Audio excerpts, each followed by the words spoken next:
Om Shanti Shanti Shanti.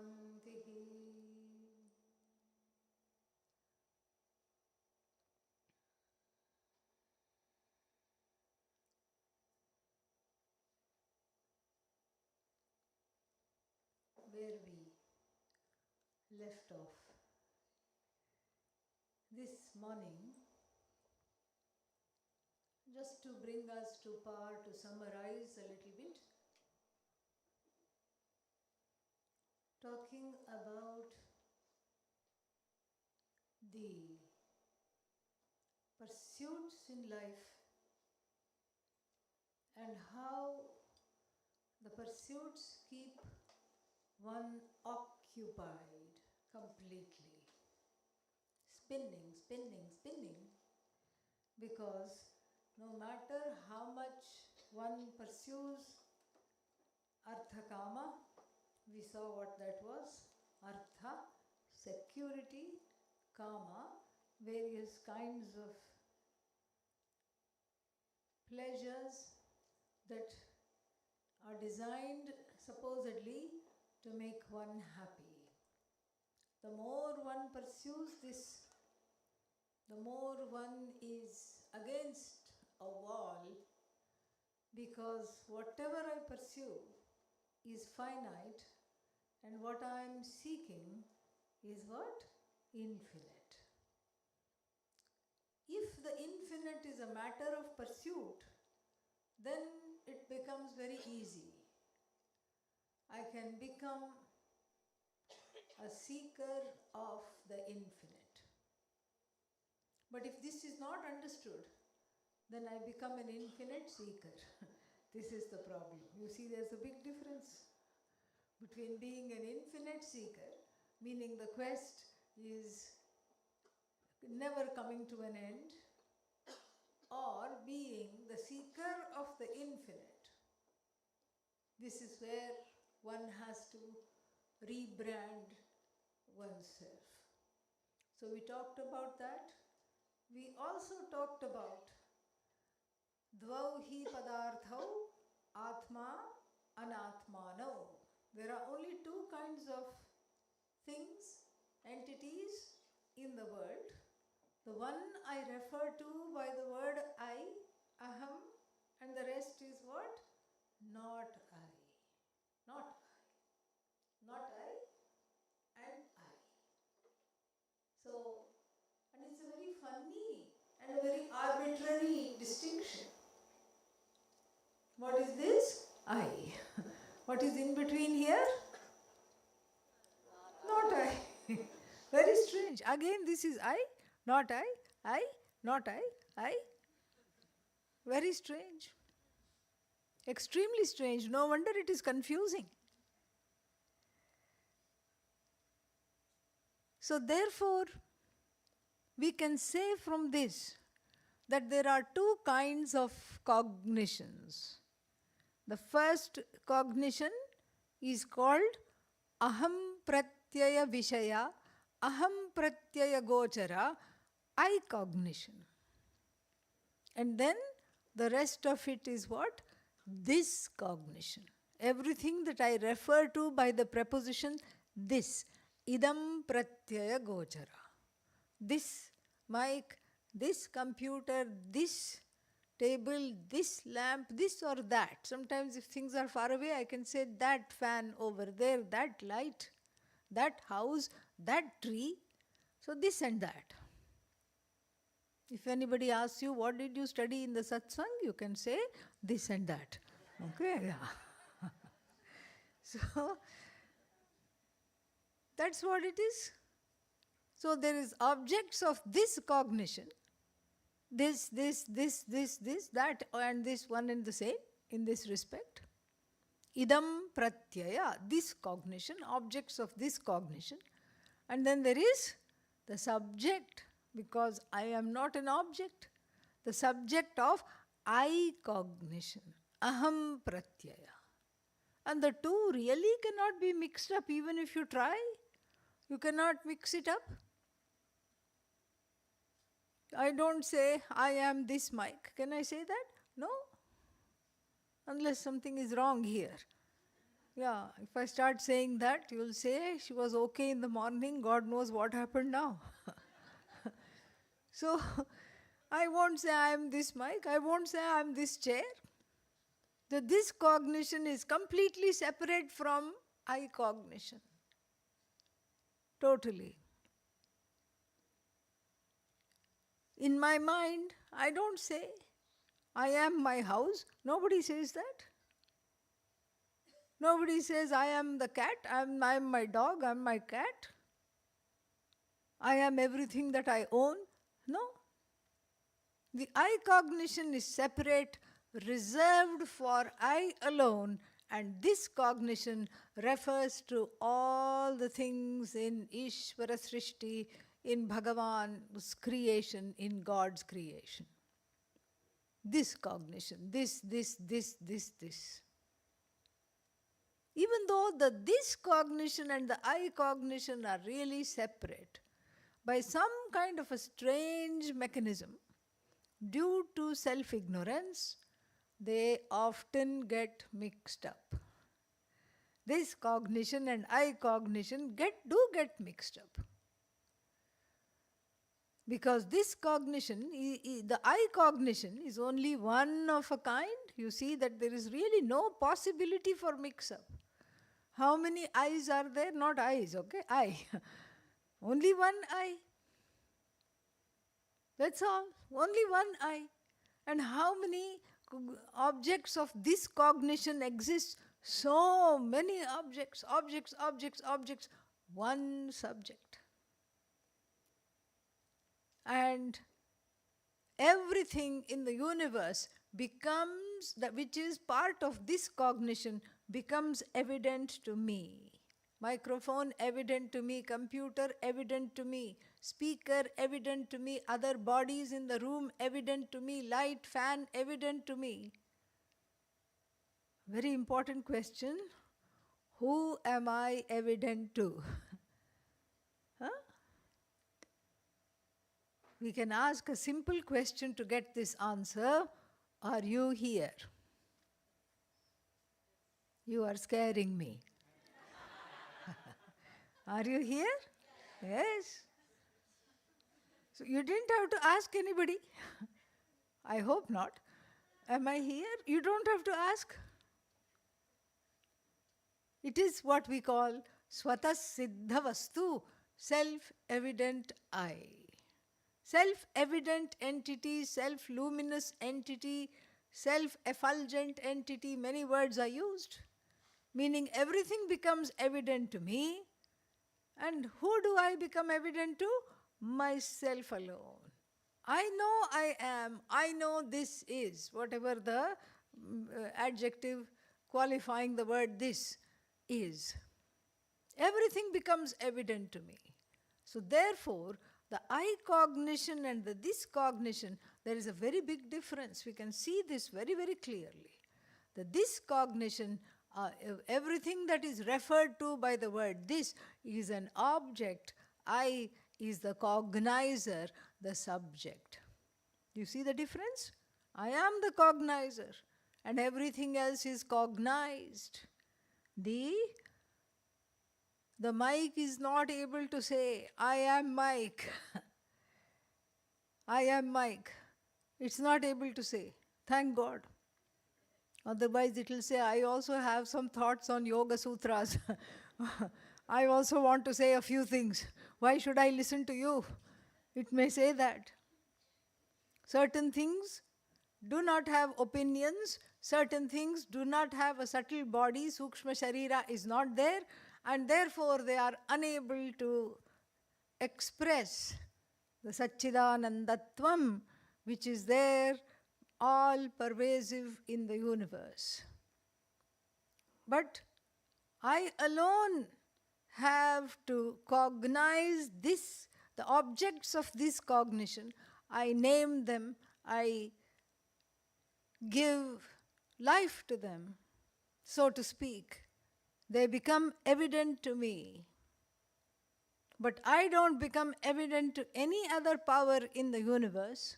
I am that power to which everything becomes evident, and I am what is called self-evident. So the self-evident I is called the cognizer, the sakshi, the observer. And then everything else belonging to this cognition is that which is cognized, observed. The two cannot be confused. Yet, Adi Shankara points out, in the commentary to the Brahma Sutra, he points out that somehow the objects of this cognition and I cognition do get mixed up because of Atma Ajnanam, self-ignorance.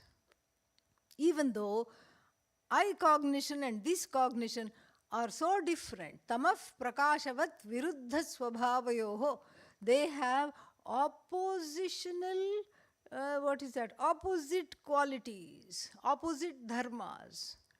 One, it is like light and darkness. The light and darkness cannot get mixed up. You cannot confuse light for darkness or darkness for light, and they cannot coexist in the same place. And you cannot mix them up. Just like that, I cognition and what we call this cognition are completely different.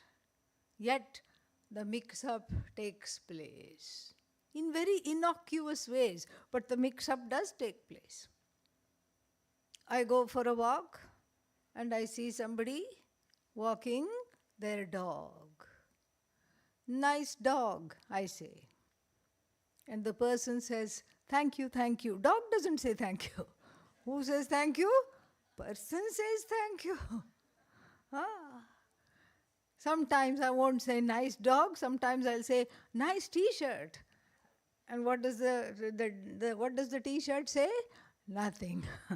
What does the person say? Thank you. I did not compliment the person. I had no intention of complimenting the person. I did not say this t-shirt looks nice on you. Did I say that? No. What did I say? Nice t-shirt. Nice t-shirt. And who answers? Who takes the credit?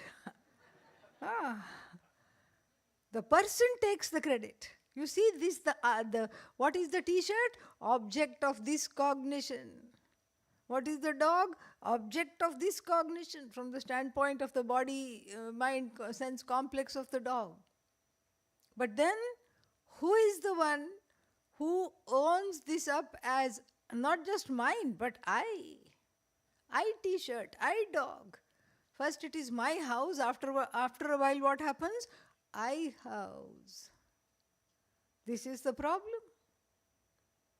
And this is a recipe for samsara. What is samsara? Some sorrow or the other, all the time. That is the definition of samsara. Complaints, sorrows, complexes, confusion. This is the confusion. This is the basic confusion. This is the fundamental confusion which drives one to become mental. That is why it is called fundamental. If it is not removed, one becomes mental. This is what happens. This is the fundamental confusion, and we don't even know how this confusion happens, because even though the this and the I are two different things, one is self-evident, the other one is inert, and somehow the one gets confused for the other. And so, this is why the separation needs to happen. This is all what Vedanta Shastra is about. It is about separating this cognition from I cognition, and in this separation, removing this confusion, because of which the body dharma becomes my dharma. Body qualities become my qualities. I am fat, I am thin, and then what? Prana qualities become my qualities.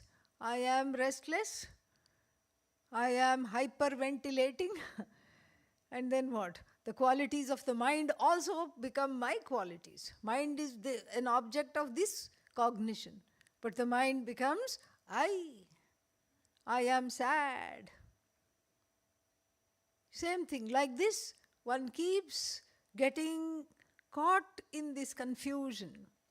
And therefore this work attributed to Adi Shankara, because in the tradition, many things are attributed to Adi Shankara, since he was a bright comet Acharya in the tradition that whose works are still available to us today. And it could have been any Shankaracharya writing, but then it doesn't matter to us. If it is attributed to Adi Shankara, it was because many times we never had, even now we don't have the concept of intellectual property right. You write your name on it and you put a little C with a circle on it. What is that? Copyright, yes. We don't have that. Intellectual copyrights did not exist in ancient India. And it was attributed to an elder, Adi Shankara. It was just put Adi Shankara so many times. And to us it does not matter, because the point of the study of this and other texts is gaining freedom from this confusion, not trying to count who wrote it and what are the stylistic differences between this work and that work. That does not concern us so much, because our focus is different. Our focus is not an academic analysis. Our focus is to be free. Our focus is to be free of seeking something or the other all the time and driving ourselves crazy. This is our focus. And so therefore, it doesn't matter who wrote it. And there is also a story associated with it. And it's nice to enjoy the Akhyayika story, because the story makes the text come alive. Adi Shankara was a small boy, not even 8 years old, and he was swimming in the river, the story goes, and a crocodile catches hold of his leg. The small boy's leg is held by a crocodile, and just the river is turning into a river of blood. Everybody is worried. The crocodile doesn't let go. The mother is summoned. The mother comes running. Everybody is praying. Everybody is upset. Adi Shankara says, he was always fond of renouncing the world, and he said, if you let me become a sannyasi, mom, the crocodile is going to leave me. I know that this is what's going to happen. And so the mother, she's desperate herself, and the boy's life is in danger. So she says, yes, you can become a sannyasi, because you can't become a sannyasi without taking the mother's permission. The mother has given birth to you, and you have to take the spouse's permission, and any dependent children, they also have to be consulted and their blessings got. So here he asks the mother says, yes. The crocodile immediately leaves the leg. The child is pulled out of the water, and then the leg is bandaged, and the mother said, better come home and take some rest. I'll make you some food, eat. He says, what home? I don't have a home. What do you mean you don't have a home? We live over there. No. I'm a sannyasi now. I can't go back home. She says, what? I just said that for the crocodile, not for you. That was meant for the crocodile, so that it would leave you.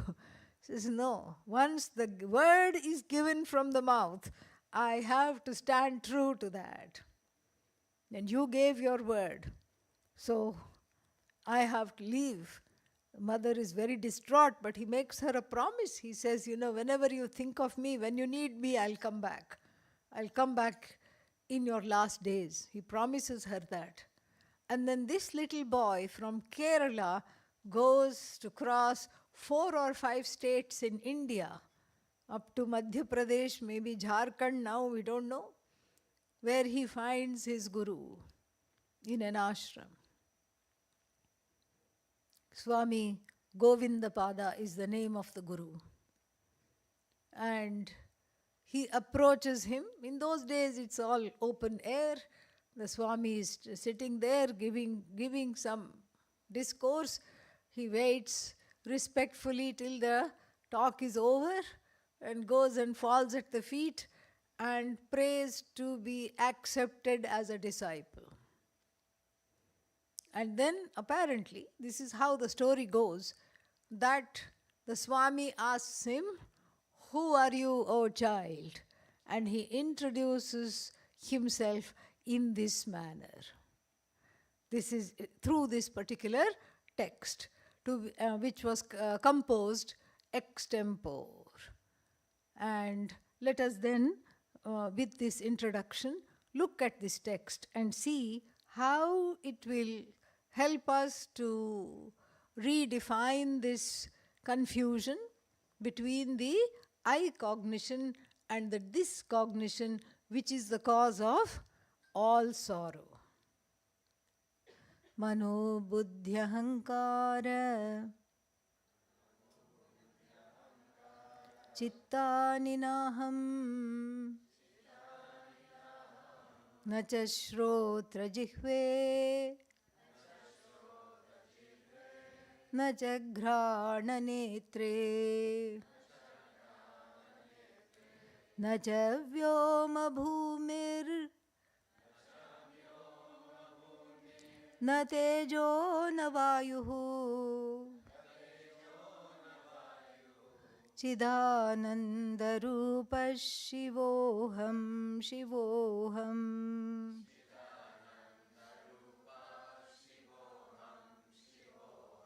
Yeah. Very strange introduction, especially seen from the modern days.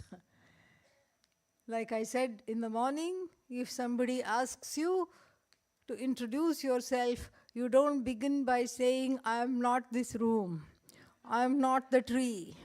I am not the wind that blows. I am not the earth. I am not the ceiling. I am not the floor." One doesn't begin like that. One begins with all the accoutrements to the I which one has taken for granted as I myself. But here, this is a very innovative and creative introduction to show that baby Adi Shankara had already thought about all this. Very beautiful. So he says, "I am not the following things. Manaha na aham." What is manaha?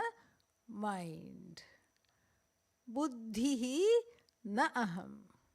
I am not the intellect, the faculty. In the Shastra, we make a small difference between manaha and buddhi. Manaha means the faculty of the mind that is vacillating in nature. I am here, but then I don't know if I locked the door of my room or not. Yeah. Did I lock? I think I locked. But did I lock? I don't remember locking. This is called manaha, mind. Buddhi, nishchayatmika buddhi. Buddhi means the intellect, the faculty of the intellect that is in charge of making decisions. Yes, I am going to TTC and that is it. No more going back and forth. This is buddhi, okay? This is buddhi, manaha, buddhi. And then we have chittam. Chittam, the faculty of recollection of which memories are made. Chittam. Chittam also emotional faculty, the emotive faculty, which has the storehouse of feelings and the unconscious mind. All this is chittam. Then finally, the one who owns up all these things. What is that? Ahankara, ego, I notion, the one who says, "This is my mind, this is me, this is me, this is me." This ahankara is like the hero of the show. So the first line says, "I am not any of them." We'll take a little trip to the Keno Upanishad, which is very relevant Because there in the Kenopanishad, the student who is highly evolved has a very interesting question. Keneshitam preshitam patati manaha. How is this? How do the thoughts fall into the mind? Impelled by whom? Compelled by whom do the thoughts fall into the mind? How do the thoughts arrange themselves? What makes the eyes see? What makes the ears hear? What makes the mind think? And is there some kind of an effulgent force because of whose presence the eyes function in this way, the mind functions in this way, the ears function in this way? Very, very interesting question, very deep and thoughtful question. That is the opening verse of the opening mantras of the Kenopanishad. And the teacher, here neither the student nor the teachers are named, but the teacher is there because the teacher answers. Who is the one who is responsible for sight? The teacher says, it's not the eye, but it's the eye of the eye, the ear of the ear, the mind of the mind, because of which all these activities take place. This is again a lot of food for thought, and in a way very comforting, because I take myself to be the hearer, seer, thinker, etc. But then, through this teaching of the teacher in the Kenopanishad, we come to see an important detail, a very, very, very important detail. And what is that important detail? That the eyes, the organ called the eyes, do not really see. Otherwise, the dead person's eyes will be looking. They don't see. The dead person cannot hear. The dead person cannot see, even though the organs called the eyes and the ears are intact. This shows that there is some other force because of which light the eyes are empowered to see. The ears are empowered to hear. The mind is empowered to think. The prana is empowered to function in its own spaces. So then we would conclude, okay, there might be many, many forces. Many, many forces. One force in charge of operating the eyes, one force in charge of operating the ears, another force in charge of operating the mind. This does not make sense, because we are all looking for that one source, one answer. That oneness is what attracts. That is why Advaita Vedanta is very, very pertinent to our life's goal, because everybody is craving for that oneness. So therefore, if we look at this, we see another ancient example that will make this very, very clear. You have an oil lamp, one lamp, over which a clay cover is covered, and that clay cover has, let us say, 5 apertures. This was the ancient disco, because in the dark, to make children eat their food or fall asleep, this is what the mothers and the fathers would do. They would just, there would be a base for the lamp, and they would turn the base with a cover on top. Maybe there is a small animal kind of cutout in the shape of an animal, the sun, the moon, the stars, whatever it be. And then the light streams out of this contraption over the walls and everything. And the cranky child is soothed, fed.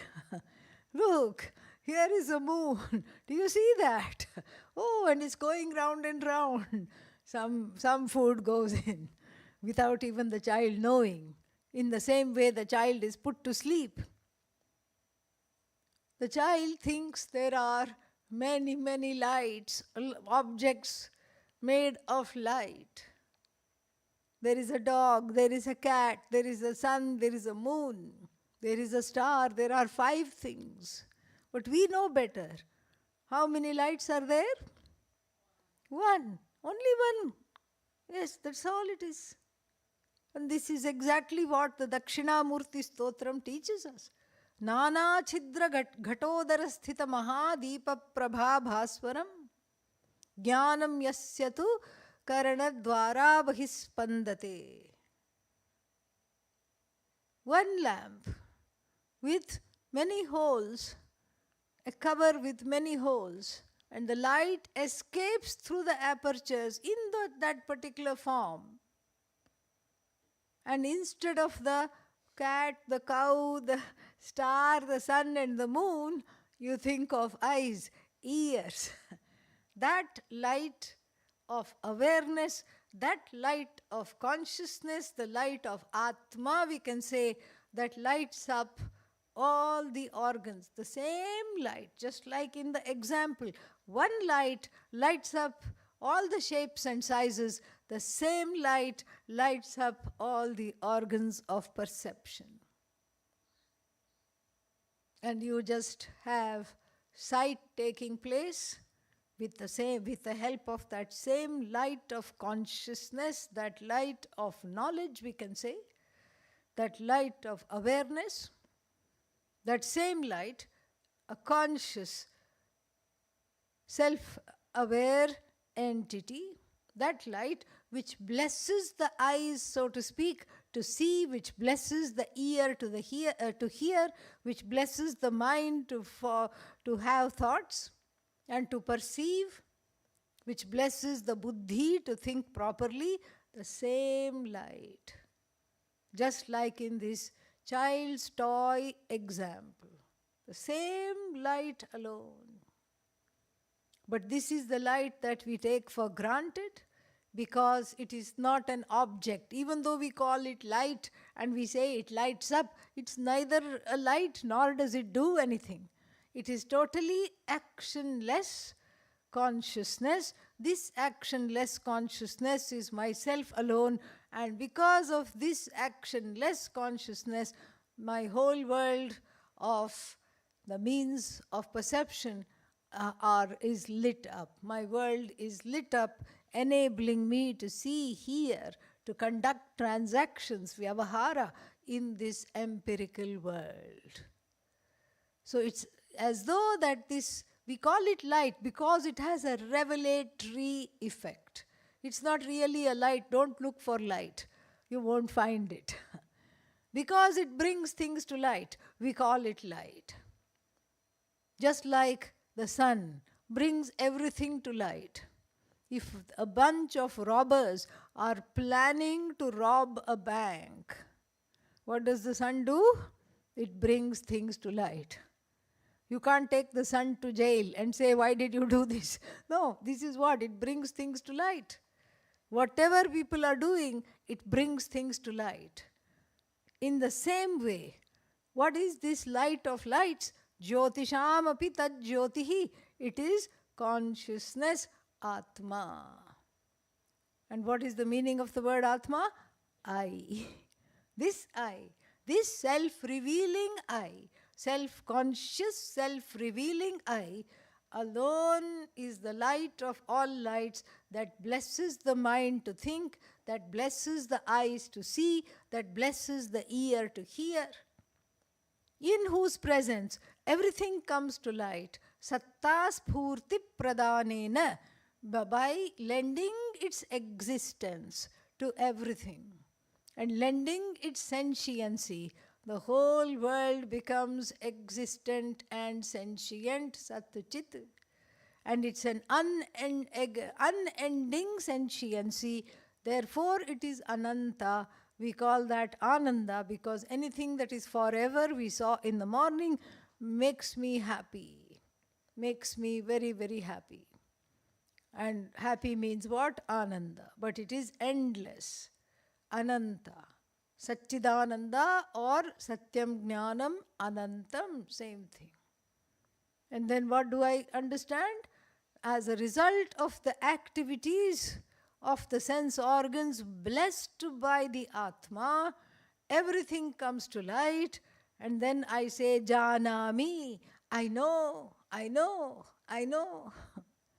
But how can you say, I know, I know? There are many things I don't know. I don't know Chinese language. I don't know so many things. But then I'll ask the question, how do you know that you don't know? Huh? You say, I know that I don't know.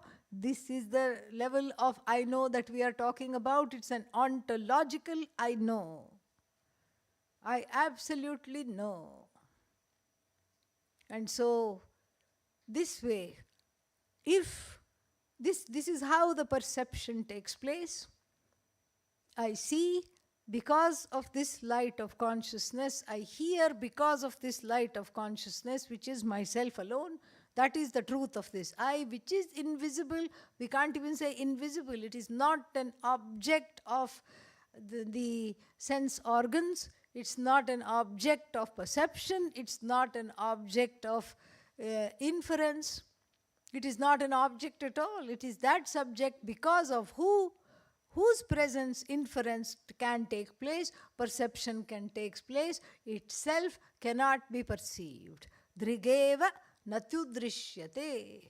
The seer cannot be seen. The content, the truth of the seer cannot be seen at all. Very, very interesting, very beautiful. And understanding this is one's liberation, one's total redemption from the confusion of this I and the this. Now the I is the one that lends its light to everything, brings everything to light. And this I alone is to be understood and owned up. But there is no chance to happen. Supposing the eyes, the ears, the mind, the buddhi and the prana, let us say they were in a play. They were in a nice play. The show is over. Everybody claps. They all go away backstage. Then what happens? They like people clapping, so they come back so that people can clap some more. They come back and take a bow. They come back and take a bow, and then what happens? The eyes are there, the ears are there. They're all characters in a play. They're taking a bow. They're all just being there, taking a bow, and then they are told to shut up. Why? Ahankara, the I notion comes into the picture, the masquerader, the one who owns up everything. I. The Ahankara says, all these are just because of me. Clap for me, don't clap for them. It looms over the eyes, the ears, the prana and takes the show.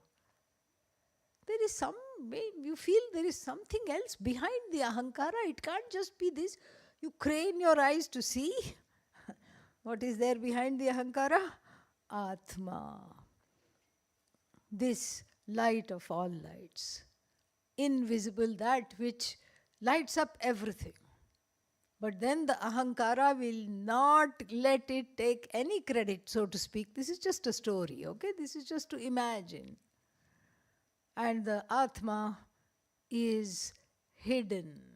The Ahankara becomes the PR person for the eyes, the ears, everything. And then takes all the credit and then goes away. If the Atma had complexes like the Ahankara did, then the Atma would be a very, very sad creature. Nobody loves me, nobody understands me, nobody wants to find out even who I am. It would have a series of complexes. But thankfully the Atma is Purna. Purna means complete, limitless, total, full. Without waxing and waning like the moon. Always full. So therefore, it is happy to let the Ahankara, the I notion, take the credit. And then it is there in the sidelines, unrecognized, unsung. The unsung hero of the play is the Atma. Like somebody who saves the whole show and then disappears before the credits roll. This is the Atma. This is, Atma means I. This I has to be recognized. This I has to be identified with. But this is not what we do, because there are three kinds of identifications with the body-mind-sense complex, and that becomes a deterrent to identifying as the I. The first kind of identification is called a natural identification, sahaja tadatmya, a natural identification, because you see, if supposing I pinch you, who will say ow? You will say ow, not the neighbor sitting next to you. They will not say ow, you will say ow. So this way, it is this kind of association or an identification with the body is given so that one can be the managing trustee of the body and protect the body. That's why there are pain receptors. And I say, this is my body. Oh, it's hurting. Something is biting me. Something is pinching me. This is where it's hurting. I am the one who can cognize the pain, cognize the joys in the body-mind-sense complex. And then this is a natural one, natural kind of an identification. The other kind of identification is due to karma. Because we can ask a few more questions. Why am I in this body and not in some other body? Why am I born in this time and not at some other point in time? Why am I here in this country and not from some other country? All this is because there is a vast order called karma. It is pronounced karma, okay, not karma. Karma is when you have car trouble, okay, yeah. So generally, how do you say it? Karma. So this is because of karma. There is an association. There is a natural identification with a particular kind of a body because it's the residues of karma. And finally, there is one more kind of an association with the body which is due to delusion. Bhrantija tadatmya. Delusion. Delusionary kind of an association, because of this particular reason that I think I am one with this cognition. That this cognition and the I cognition have conflated themselves, and that is why there is this problem. That is why there is this delusion. That is why there is confusion, sorrow, anger, fear, all these things. Now, out of these three associations, we cannot remove the first one because it is Ishvara Srishti, Ishvara's creation, God's creation. I did not make the pain receptors or any kind of sensation. I did not create that. It's already there. I was born with it. Then the second kind of association with the karma, body's karma, is also God-made, Ishvara Srishti. What about the third kind of identification? I am tall, I am fat, I am thin, I am an idiot, nobody loves me. This kind of an association, can I say it is God-made? No, because it is born of delusion, and this is the wrong association that needs to be corrected. And these 6 verses are going to help us to correct it. We'll see more in detail whenever the next one is. Is it tomorrow? I don't remember. Tomorrow morning? All right. Tomorrow evening. Yes, tomorrow evening. Thank you. Om Purnamadav Purnamidam Purnat Purnamudachyate Purnasya Purnamadagya Purnamevavashishyate. Om Shanti Shanti Shanti. Harihi Om Shri Gurubhyo Namaha. Harihi Om.